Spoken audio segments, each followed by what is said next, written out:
Father, not by choice, but by love. Welcome back to Soul Story Africa, where every story is a heartbeat from our continent. Today, I want to tell you about a man, not just any man, but a father who never planned to be one, yet loved like no other. His name was Kwame. He was a builder. Calloused hands, broad shoulders, eyes that rarely cried. He walked with cement and stone. But life taught him how to build a child's heart from scratch. Kwame and his girlfriend, Ifya, were young when they found out they were expecting. They were scared, unsure, but hopeful. But by the time the baby arrived, Ifya was gone. She left him with a newborn baby boy and nothing else. People called him cursed. His own mother said, "Give the child away, Kwame. You're not ready."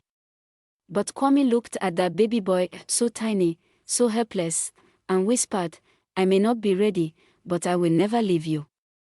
That child, he named Kojo, and Kojo became his everything. Kwame worked during the day building homes and spent his nights warming a small rented room where they both slept on a thin mattress. He fed Kojo from a chipped bowl, carried him in an old wrapper on his back, and rocked him to sleep with stories about warriors and kings.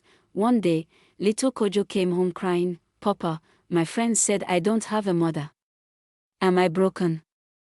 Kwame knelt, wiped his tears, and said, "You are not broken, my son. You are built differently, with twice the love." Years passed. Kwame never remarried. Not because no one came along, but because he said, "Kojo first. Always Kojo." When Kojo graduated from university, the first in their family, he stood on the stage, looked into the crowd, and said, "The man who raised me had no map, no compass. Only love, and somehow, that was more than enough."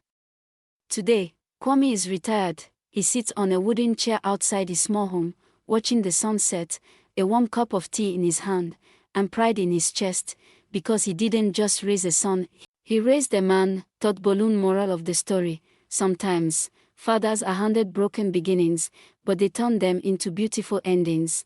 To all the single fathers out there, your love does not go unnoticed. You are seen. You are appreciated.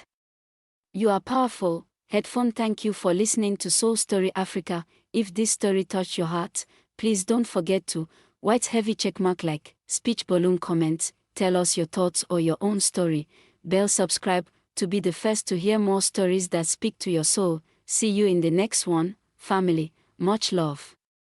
Much power. Soul Story Africa. Black Heart.